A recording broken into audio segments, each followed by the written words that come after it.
E naqueles dias, levantando-se Maria, foi apressada às montanhas a uma cidade de Judá, e entrou em casa de Zacarias, e saudou a Isabel. E aconteceu que, ao ouvir Isabel a saudação de Maria, a criancinha saltou no seu ventre, e Isabel foi cheia do Espírito Santo. E exclamou com grande voz e disse: Bendita és tu entre as mulheres, e bendito o fruto do teu ventre. E de onde me provém isto a mim, que venha visitar-me a mãe do meu Senhor? Pois eis que, ao chegar aos meus ouvidos a voz da tua saudação, a criancinha saltou de alegria no meu ventre. Bem-aventurada a que creu, pois hão de cumprir-se as coisas que da parte do Senhor lhes foram ditas. Louvado seja o Senhor. Podeis assentar, irmãos. Hoje à noite, ainda falando um pouco, conversando um pouco, pregando um pouco sobre o ministério espiritual e olhando para a vida de João Batista, este homem que Deus chamou para ser precursor do seu filho.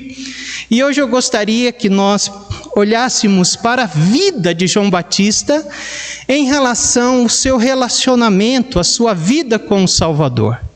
Podemos dizer que a vida de João Batista foi uma vida cristocêntrica. Uma vida cristocêntrica significa que tinha Cristo no centro. E ele tinha uma vida que imitava o Senhor Jesus. Foram poucos os encontros que João Batista teve com Jesus. Foram poucos durante o ministério de ambos, terreno. Mas eu gostaria de destacar hoje um desses encontros. Talvez ao perguntar para algum conhecido das Escrituras, alguém que conhece as Escrituras, quando foi o primeiro encontro de João Batista com o Senhor Jesus? Muitos iriam dizer, o primeiro encontro de João Batista com o Senhor Jesus foi na ocasião do batismo do Senhor Jesus. Foi na ocasião quando Jesus vai até João Batista e ali ele batiza João Batista. Mas antes deste encontro, que foi importante, semana que vem nós vamos ver esse segundo encontro, houve este primeiro encontro. Este primeiro encontro na região montanhosa da Judéia. Ambos, tanto João Batista como Jesus, ainda eram intrauterinos. João Batista estava com 6 meses de concepção. Estava com 6 meses ainda no ventre de Isabel. O Senhor Jesus, possivelmente alguns dias, chegando a 1 mês, ali no ventre de Maria. E esse encontro foi extraordinário, Esse encontro foi algo que chama a nossa atenção e traz lições para a nossa vida. E uma das lições que nós podemos ver é que João se alegrava em Jesus desde o ventre. Desde o ventre ele já pôde se alegrar no Senhor Jesus. Isto é um privilégio para nós, porque também nós temos aonde nos alegrar. Por mais que a vida seja difíceis, provações, lutas, assim como João Batista, nós temos um lugar, uma pessoa para nos alegrar nela. E essa pessoa é o Senhor Jesus Cristo. Todos aqueles que têm um encontro com Cristo, o seu coração se alegra. Aconteceu com João Batista intrauterino. Aconteceu com Zaqueu. A Bíblia diz que Zaqueu recebeu Jesus com alegria. E assim é conosco. Não tem como o servo de Jesus, o servo do Senhor Jesus, andar com o seu Senhor triste, ele tem alegria, ele é satisfeito, ele se compraz na pessoa do Senhor Jesus. Verso 36 do texto que lemos nos diz assim: e eis que também Isabel, tua prima, essas são as palavras do anjo a Maria, eis que também Isabel, tua prima, concebeu um filho em sua velhice, e é este o 6º mês para aquela que era chamada estéril. Isso foi um encorajamento do anjo a Maria. Maria, a sua prima Isabel, estéril.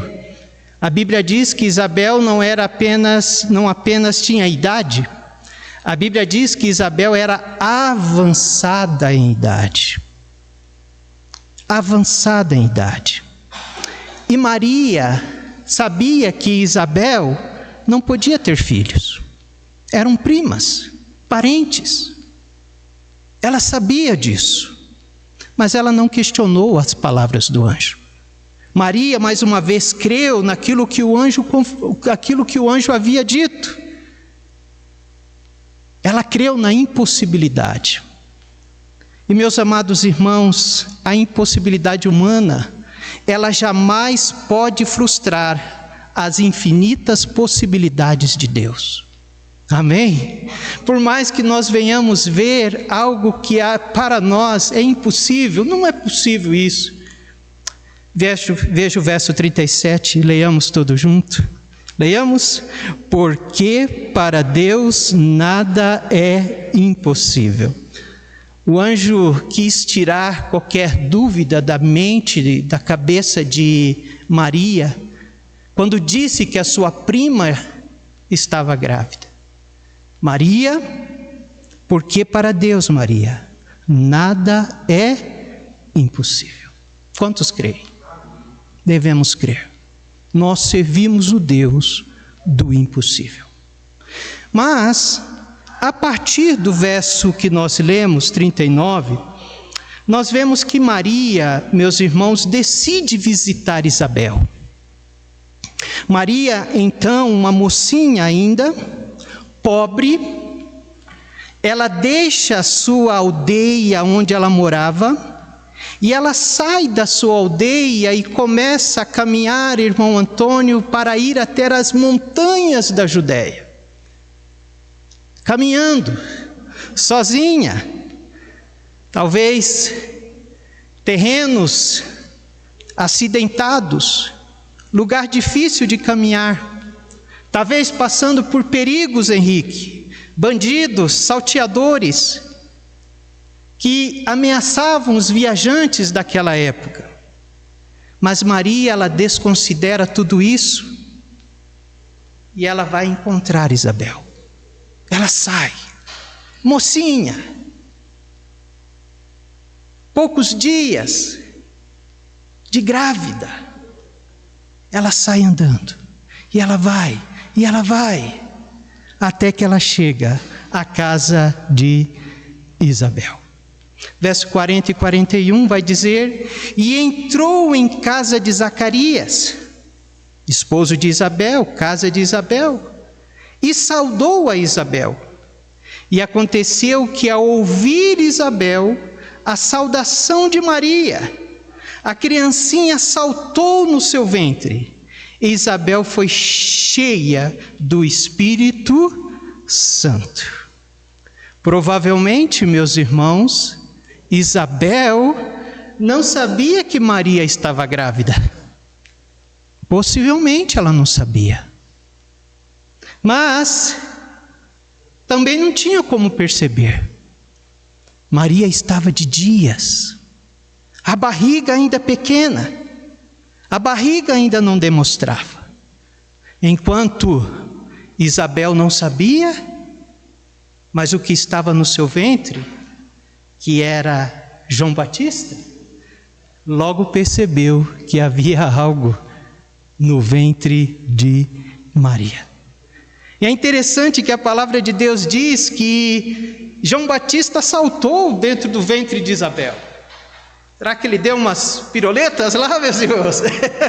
Será que ele deu um pulinho? Ele se virou, né? A gente tinha aquela, como é que é? A estrela, né? Que fala, e sai virando para lá e sai virando para cá. Mas o fato é, irmãos, que João Batista saltou dentro da barriga de Isabel. João reconheceu Jesus ainda no ventre de sua mãe. Maria traz em seu ventre aquele que dá alegria para João Batista. João fica consciente da presença do Messias ali. Ele fica consciente que há algo extraordinário ali na vida de Maria. Mesmo antes do seu nascimento, João se alegrou em Jesus. E não somente antes do seu nascimento. A palavra de Deus vai dizer que esta alegria durou todo o ministério de João Batista. João Batista, durante o seu ministério, ele pôde se alegrar na pessoa bendita do Senhor Jesus. Abra sua Bíblia em João capítulo 3, verso 39.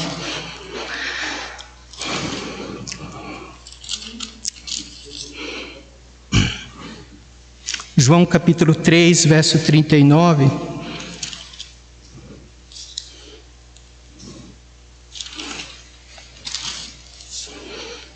João 3, 39. 29, então, meus irmãos. E 30. É isto mesmo. Veja o que João Batista vai dizer. Ele vai dizer: aquele que tem a esposa é o esposo, mas o amigo do esposo que lhe assiste e ouve, o que ele faz? Alegra-se muito com a voz do esposo. Assim, pois, já este meu gozo está cumprido. E ele vai dizer no verso 30: é necessário que ele cresça e eu diminua. João Batista está dizendo: eu me contento em ser amigo do noivo. Ser amigo do noivo. A noiva não é minha. A noiva é de Jesus. Seu papel era preparar o caminho para o noivo. Mas ao mesmo tempo ele está preparando o caminho da noiva para encontrar com o noivo, que é Jesus Cristo. Seu papel também é de se alegrar com o noivo. Ele diz aqui: mas o amigo do esposo ou do noivo, ele assiste, ele ouve e ele se alegra muito com a voz do esposo. Seu papel e a sua alegria é ver o noivo crescendo e ele diminuindo. E ele vai dizer no finalzinho do versículo: já este meu gozo está cumprido. Ou seja, eu cumpri a minha parte. Eu me alegrei no noivo. Eu preparei o caminho do noivo. Eu me alegro em ser amigo do noivo. E eu me alegro com o sucesso do noivo. Eu não sou noivo, mas eu sou amigo do noivo. Louvado seja Deus. Então ele se alegrou em Jesus nesse primeiro encontro ainda no ventre de Isabel. E durante todo o seu ministério ele tinha alegria de ser amigo do noivo, do Senhor Jesus. Que esta seja a nossa alegria. Amém? De ser amigo do noivo, de pertencer ao noivo. Mas, meus irmãos, algo interessante que eu ainda gostaria de chamar a sua atenção nesse encontro de Maria, Isabel, é que a primazia aqui, ou seja, o que está em destaque aqui, não é Maria, e muito menos Isabel. Quem está em destaque aqui é Cristo. Foi Ele que trouxe regozijo ao coração de João Batista. Verso 42, volta a sua Bíblia lá para Lucas, capítulo 1, 42 a 45. E esta alegria também contagiou Isabel. Isabel então vai exclamar com grande voz e bem dizer: Maria. Veja o que diz, verso 42 a 43, 42 e 43. E exclamou com grande voz e disse: Bendita tu és tu entre as mulheres, e bendito o fruto do teu ventre. E de onde me provém isto a mim? Que venha visitar-me a mãe do meu Salvador. Maria, aqui, é bom que nós entendamos isso. Maria aqui, ela não é exaltada além do que ela é. E Maria aqui nem é tratada aquém do que ela representa. Isabel vai destacar aqui 3 verdades acerca de Maria. Primeiramente, ela vai dizer que ela é bendita entre as mulheres. Segundo, ela vai dizer que Maria é mãe do Salvador. Ela é a mãe do Salvador. Ela não é salvadora. Ela é bem-aventurada porque ela confia na palavra de Deus. Bem-aventurada porque creu e confiou na palavra de Deus, Isabel diz. Podemos dizer que esta é a primeira bem-aventurança do Novo Testamento. E todas as demais bem-aventuranças de Mateus 5 dependem dessa bem-aventurança, de crer em Jesus como Senhor e Salvador. Maria não duvidou, não questionou de que de fato Deus ia cumprir em sua vida aquilo que Ele havia prometido. Mas a saudação de Isabel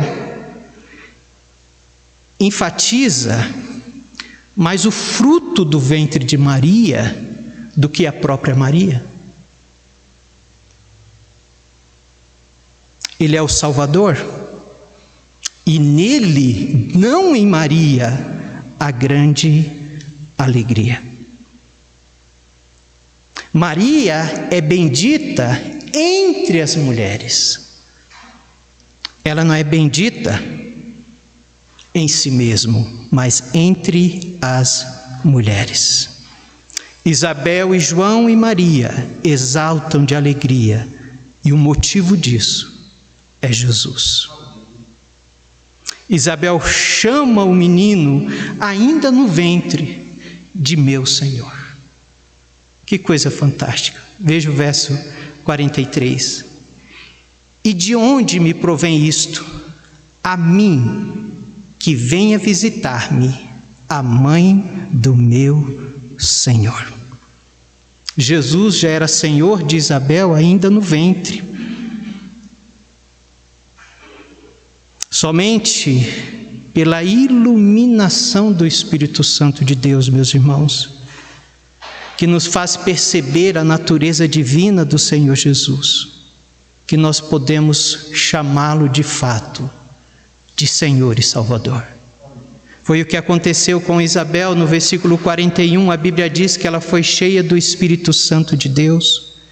É somente a partir do Espírito Santo de Deus que nós temos, que o homem tem capacidade de reconhecer que Jesus é Senhor.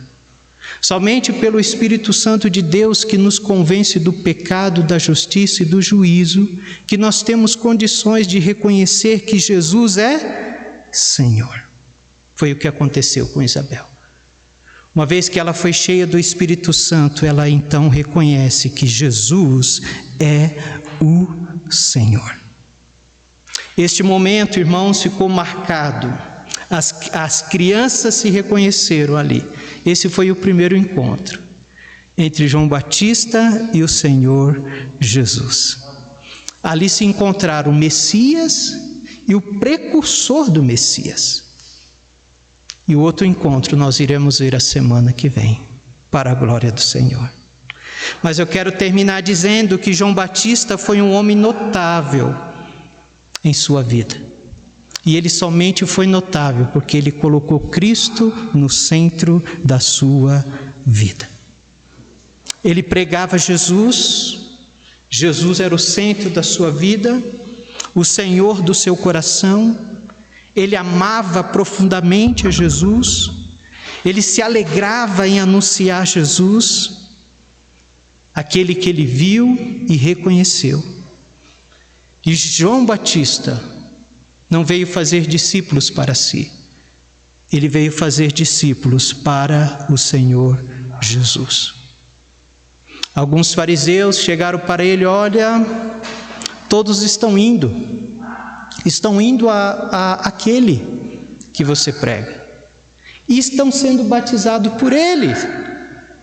E João Batista não se preocupou em estar perdendo discípulos, ele simplesmente vai dizer: é necessário que ele cresça e eu diminua. A vida de João Batista foi escondida atrás do Senhor Jesus. João tinha uma vida cristocêntrica, uma vida que Jesus era o centro, e uma vida que parecia com Jesus. Ele brilhava Jesus, ele exaltava Jesus, ele pregava Jesus. Que Deus nos abençoe. Nosso ministério espiritual só irá fazer sentido e poder se Jesus estiver no centro. Das mínimas coisas que nós venhamos fazer, ou das máximas, ou das poucas, ou das muitas coisas que venhamos fazer para o Senhor, Jesus deve estar no centro. Que Ele cresça e que nós venhamos diminuir. Que Deus nos abençoe. Que Jesus seja o centro da nossa vida, que Jesus seja o centro da nossa família, que Jesus seja o centro da nossa igreja, seja o centro de todas as coisas em nossa vida. Vamos orar? Pai, nós queremos te agradecer por Jesus Cristo, nosso Senhor e Salvador. Pai bondoso, que a cada dia possamos ter Jesus no centro da nossa vida. Que Ele ocupe o lugar principal em nosso coração. Que as nossas vidas sejam moldadas à semelhança de Jesus Cristo. Que a cada dia Ele possa ter mais do nosso ser e mais do nosso coração. Que Ele cresça, que Ele seja exaltado, que Ele seja glorificado. E que a cada dia nós venhamos nos humilhar, diminuir diante do Senhor Jesus. Dê a cada um de nós as qualidades pertencentes a Cristo. Nos dê humildade, sabedoria, amor. Dê para nós cada dia também o amor ao Pai, à Tua palavra, aos perdidos, amor a Tua igreja. Que o Senhor nos encha do amor de Cristo, que possa transbordar em nossa vida para a glória do Senhor. Assim oramos em nome de Jesus. Amém, Senhor. Amém.